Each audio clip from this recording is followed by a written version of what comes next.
ओम शांति। ये बाबा की 7 तारीख की साकार वाणी है। सार है मुरली का। मीठे बच्चे, बुद्धि को यहाँ वहाँ भटकाने के बजाय घर में बाप को याद करो। दूर दूर तक बुद्धि को ले जाओ। इसे ही याद की यात्रा कहा जाता है। प्रश्न है, जो बच्चे सच्ची दिल से बाप को याद करते हैं उनकी निशानी क्या होगी? तो बाबा ने कहा, सच्ची दिल से याद करने वाले बच्चों से कभी कोई विकर्म नहीं हो सकता। उनसे ऐसा कर्म नहीं होगा जिससे बाप की गलानी हो। उनके मैनर्स बड़े अच्छे होते हैं। वह भोजन पर भी याद में रहेंगे। नींद भी समय पर स्वतः खुल जाएगी। वह बहुत सहनशील, बहुत मीठे होंगे। बाप से कोई भी बात छिपाएंगे नहीं। गीत है, हमारे तीर्थ न्यारे हैं। ओम शांति। बाप बैठ बच्चों को समझाते हैं। कोई निराकार बाप को समझे, कोई साकार बाप को समझे, कोई माता पिता को समझे। यह माता पिता समझाते हैं तो भी माता अलग और पिता अलग हो जाते। अगर निराकार समझाए तो निराकार अलग, साकार अलग हो जाते, परंतु यह समझाने वाला बाप है। तुम बच्चे ही यह जानते हो कि जिस्मानी तीर्थ और रूहानी तीर्थ है। वह जिस्मानी तीर्थ आधा कल्प के हैं। अगर कहेंगे जन्म जन्मांतर से यह चलते आए हैं तो फिर ऐसे समझेंगे शुरू से लेकर यह चलते हैं, अनादि है। ऐसे तो है नहीं। इसलिए आधा कल्प से कहा जाता है। अभी बाबा ने आकर इन तीर्थों का राज समझाया है। मन मनाभव अर्थात रूहानी तीर्थ जरूर आत्माओं को ही समझाते हैं और समझाने वाला है परम पिता। और कोई समझा न सके। हर एक अपने अपने धर्म स्थापक के तीर्थ पर जाते हैं। यह भी आधा कल्प की रस्म रिवाज है। सब तीर्थ करते हैं, परंतु वह कोई को सद्गति दे न सके। खुद ही घड़ी घड़ी तीर्थों पर जाते रहते हैं। अमरनाथ, बद्रीनाथ तरफ वर्ष वर्ष तीर्थ करने निकलते, फिर चारों धाम करते हैं। अभी यह रूहानी तीर्थ सिर्फ तुम जानते हो। रूहानी सुप्रीम बाप ने समझाया है, मन मनाभव और जिस्मानी तीर्थ आदि सब छोड़ो, मुझे याद करो तो तुम सच्चे सच्चे स्वर्ग में चले जाएंगे। यात्रा माना आना और जाना, यह तो अभी ही होता है। सतयुग में यात्रा होती नहीं। तुम हमेशा के लिए स्वर्ग यानी आश्रम में जाकर बैठेंगे। यहाँ तो सिर्फ नाम रख देते हैं। वास्तव में स्वर्ग आश्रम यहाँ होता नहीं। स्वर्ग आश्रम सतयुग को कहा जाता है। नरक को यह अक्षर दे नहीं सकते। नरकवासी नरक में ही रहते हैं, स्वर्गवासी स्वर्ग में रहते हैं।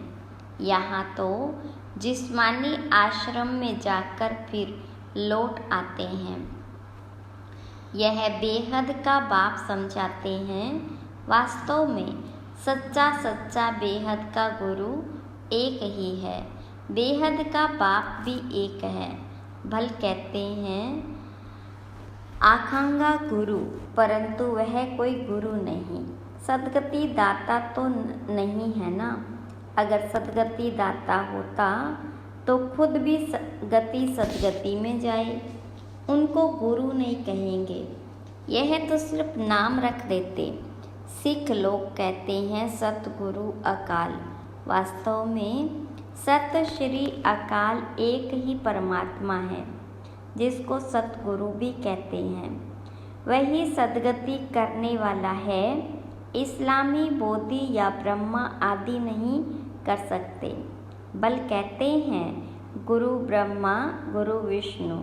अब गुरु भल ब्रह्मा को कहा जाए, बाकी गुरु विष्णु गुरु शंकर तो हो न सके। गुरु ब्रह्मा का नाम है जरूर, परंतु ब्रह्मा गुरु का भी तो गुरु होगा ना। सत श्री अकाल का तो फिर कोई गुरु नहीं, वह एक ही सतगुरु है। बाकी और कोई गुरु या फिलोसोफर या स्पिरिचुअल नॉलेज देने वाला है नहीं, सिवाय एक के। बुद्धि आदि तो अपने पिछाड़ी सबको ले आते हैं। बुद्ध आदि तो अपने पिछाड़ी सबको ले आते हैं। उनको रजो तमो में आना ही है। वह कोई सदगति के लिए नहीं आते हैं। सदगति दाता एक का ही नाम वाला है, जिसको फिर स्वर्ग सर्वव्यापी कहते हैं। फिर गुरु करने की क्या दरकार है। हम भी गुरु तुम भी गुरु, हम भी शिव तुम भी शिव। इनसे तो कोई का पेट नहीं भरता। बाकी हाँ, पवित्र है इसलिए उनका मान होता है। सदगति दे नहीं सकते। वह तो एक ही है, जिसको सच्चा सच्चा गुरु कहा जाता है। गुरु तो अनेक प्रकार के हैं। सिखलाने वाले उस्ताद को भी गुरु कहते हैं। यह भी उस्ताद है, माया से युद्ध करना सिखलाते हैं। तुम बच्चों को त्रिकालदर्शी की नॉलेज है, जिससे तुम चक्रवर्ती बनते हो। सृष्टि के चक्र को जानने वाले ही चक्रवर्ती राजा बनते हैं। ड्रामा के चक्र को व कल्प वृक्ष के आदि मध्य अंत को जानना बात एक ही है। चक्र की निशानी बहुत शास्त्रों में भी लिखी हुई है। फिलोसॉफी की किताब अलग होती है, किताबें तो अनेक प्रकार की होती है। यहाँ तुमको कोई किताब की दरकार नहीं। तुमको तो जो बाबा सिखलाते हैं वह समझना है। बाबा की प्रॉपर्टी पर तो सब बच्चों का हक होता है, परंतु स्वर्ग में सबको एक जैसी प्रॉपर्टी तो नहीं होगी। राजाई है उनकी जो बाप का बना। बाबा कहा थोड़ा भी ज्ञान सुना तो वह हकदार हो जाते, परंतु नंबरवार। कहाँ विश्व के महाराजा, कहाँ प्रजा दास दासियाँ।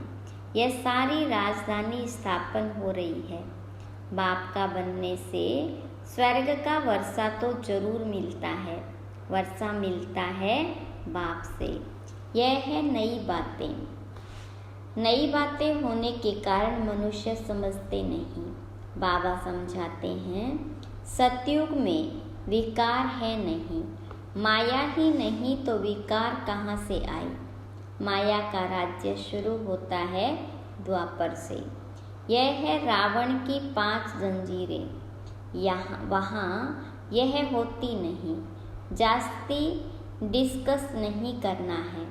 वह है ही संपूर्ण निर्विकारी दुनिया। बाकी बच्चे पैदा होने की, गद्दी पर बैठने की, महल आदि बनाने की जो रस्म रिवाज होगी वह जरूर अच्छी ही होगी, क्योंकि स्वर्ग है। बाबा समझाते हैं बच्चे, इस रूहानी यात्रा में तुम्हें निरंतर बुद्धि योग लगाना है। यह बहुत सहज है। भक्ति मार्ग में भी सवेरे उठते हैं ज्ञान मार्ग में भी सवेरे उठ बाबा को याद करना है और कोई किताब आदि पढ़ना नहीं है, सिर्फ बाबा को याद करते हैं। मुझे याद करो, क्योंकि अब छोटे बड़े सबका मौत सामने खड़ा है। मरते समय कहते हैं भगवान को सिमरो। अंतकाल अगर भगवान को नहीं सिमरेंगे तो स्वर्ग में जा नहीं सकेंगे। तो बाबा भी कहते हैं मन मना भव। इस देह को भी याद नहीं करना है। हम आत्मा एक्टर हैं, शिव बाबा की संतान हैं, लगातार याद में रहना है। वैसे छोटे बच्चों को तो नहीं कहेंगे कि भगवान को याद करो। यहाँ सबको कहना पड़ता है, क्योंकि सबको बाबा के पास जाना है। बाबा से ही बुद्धि योग लगाना है। कोई से लड़ाई झगड़ा नहीं करना है, यह बड़ा नुकसान कारक है। कोई कुछ कहे, सुना अनसुना कर देना है, सामना नहीं करना चाहिए। जो लड़ाई हो जाए, हर बात में सहनशील भी होना चाहिए। और फिर समझना है, बाप बाप भी है, धर्मराज भी है। कुछ भी बात है तो तुम बाबा को रिपोर्ट करो, फिर धर्मराज के पास पहुंच ही जाएगा और सजा के भागी बन पड़ेंगे। बाबा कहते हैं मैं सुख देता हूँ, दुख अर्थात सजाएं धर्मराज देते हैं। मुझे सजा देने का अधिकार नहीं है। मुझे सुनाओ, सजा धर्मराज देंगे। बाबा को सुनाने से हल्का हो जाएंगे, क्योंकि यह फिर भी राइट हैंड है। सतगुरु का निंदक ठोर न पाए। जजमेंट तो धर्मराज ही देंगे कि किसका दोष है। उनसे कुछ छिप नहीं सकता।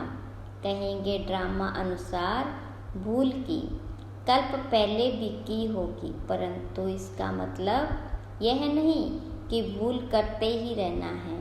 फिर अभूल कैसे बनेंगे? भूल हो जाए तो क्षमा मांगनी होती है। बंगाल में किसका पैर आदि लग जाता है तो झट क्षमा मांगते हैं। यहाँ तो एक दो को गाली देने लग पड़ते हैं। मैनर्स बहुत अच्छे होने चाहिए। बाबा सिखलाते तो बहुत हैं, परंतु समझते नहीं तो समझा जाता है इनका रजिस्टर खराब है। निंदा कराते रहते हैं तो पद भ्रष्ट हो जाएगा। जन्म जन्मांतर के विकर्मों का बोझा तो है ही, उनकी तो सजा भोगनी ही है। फिर यहाँ रहकर अगर विकर्म करते हैं तो उनकी 100 गुना सजा मिल जाती है। सजा तो खानी ही है। जैसे बाबा काशी कलवट का समझाते हैं, वह है भक्ति मार्ग का, यह ज्ञान मार्ग की बात है। एक तो पहले वाले विकर्म है, दूसरा फिर इस समय जो करते हैं उनका दंड 100 गुना हो जाता है। बहुत कड़ी सजा खानी पड़ेगी। बाबा तो हर एक बात समझाते हैं। कोई पाप न करो, नष्टो मोहा बनो। कितनी मेहनत है। इस मम्मा बाबा को याद नहीं करना है। इनको याद करने से क्षमा नहीं होगा। इनमें शिव बाबा आते हैं तो यह याद शिव बाबा को करना है। ऐसे नहीं कि इनमें शिव बाबा है इसलिए इनकी याद रहे। नहीं, शिव बाबा को वहाँ याद करना है। शिव बाबा और स्वीट होम को याद करना है। जिन मुहाफिक बुद्धि में याद रखना है, शिव बाबा वहाँ रहते हैं।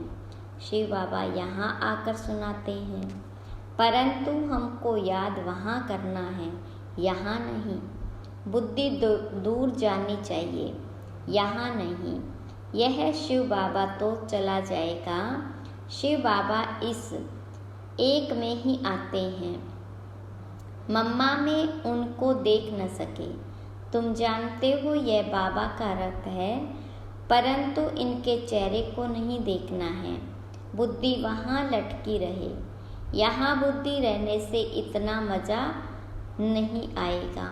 यह कोई यात्रा नहीं हुई, यात्रा की हद तुम्हारी वहाँ है। ऐसे नहीं कि बाबा को ही देखते रहो, क्योंकि इसमें शिव है। फिर ऊपर जाने की आदत छूट जाती है। बाबा कहते मुझे वहाँ याद करो, बुद्धि योग वहाँ लगाओ। कई बुद्धू समझते हैं कि बाबा को ही बैठ देखें। अरे बुद्धि को स्वीट होम में लगाना है। शिव बाबा तो सदैव रथ पर रह न सके, यहाँ आकर सिर्फ सर्विस करेंगे। सवारी ले सर्विस कर फिर उतर जाएंगे। बैल पर सदैव सवारी हो नहीं सकती, तो बुद्धि वहाँ रहनी चाहिए। बाबा आते हैं, मुरली चलाकर चले जाते हैं। इनकी बुद्धि भी वहाँ रहती है। रास्ता बरोबर पकड़ना चाहिए, नहीं तो घड़ी घड़ी गिर पड़ते हैं। यह तो थोड़ा समय है, इनमें शिव बाबा ही नहीं होगा तो याद क्यों करेंगे। मुरली तो यह भी सुना सकते हैं। इनमें कभी है कभी नहीं है, कभी रेस्ट लेते हैं। तुम याद वहाँ करो। कभी कभी बाबा ख्याल करते हैं, ड्रामा अनुसार कल्प पहले आज के दिन जो मुरली चलाई थी वही जाकर चलाऊंगा। तुम भी कह सकते हो कि कल्प पहले बाबा से जितना वर्षा लिया था उतना ही लेंगे। शिव बाबा का नाम जरूर लेना पड़े, परंतु ऐसे किसको आएगा नहीं। बाबा जरूर याद आएगा, बाप का ही परिचय देना है। ऐसे नहीं सिर्फ इनको बैठ देखना है। बाबा ने समझाया है, शिव बाबा को याद करो, नहीं तो पाप हो जाएगा। निरंतर बाबा को याद करना है, नहीं तो विकर्म विनाश नहीं होंगे। बड़ी मंजिल है, मासी का घर थोड़ा ही है। ऐसे नहीं भोजन पर पहले याद किया, फिर ख्याल ऐसे ही खलास, ऐसे ही भोजन लाने खाने लग पड़े।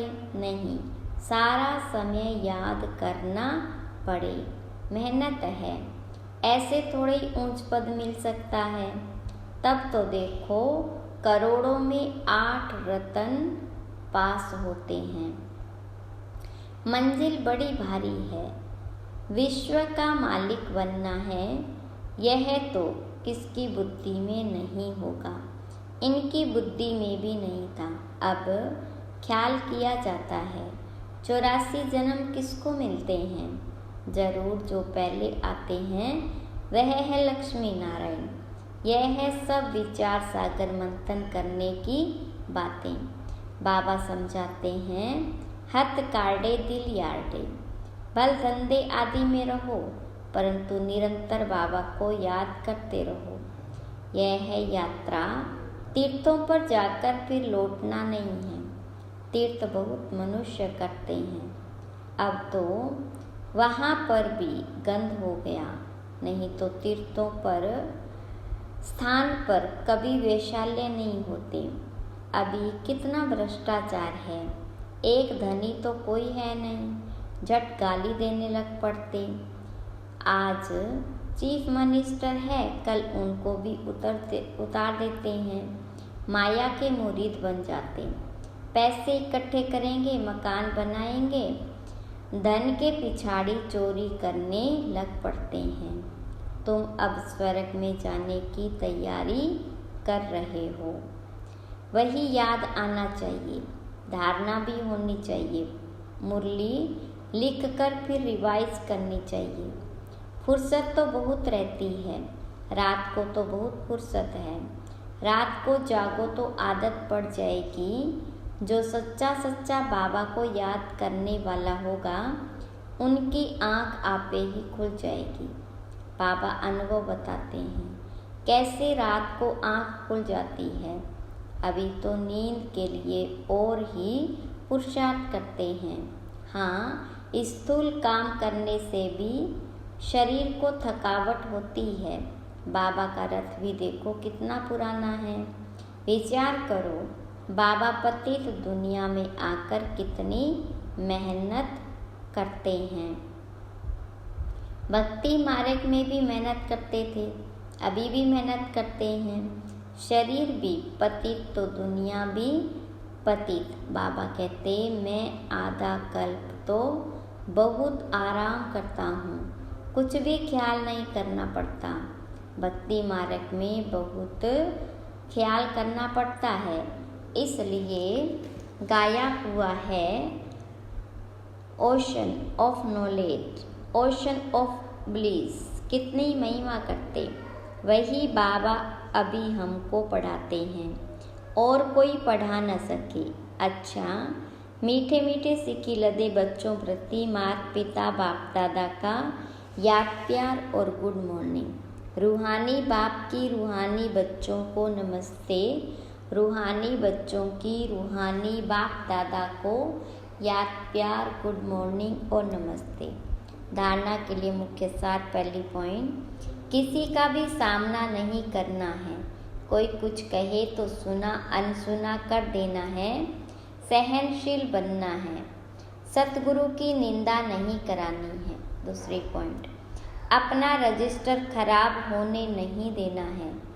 भूल हो जाए तो बाबा को सुनाकर क्षमा मांग लेनी है, वहाँ यानी ऊपर याद करने की आदत डालनी है।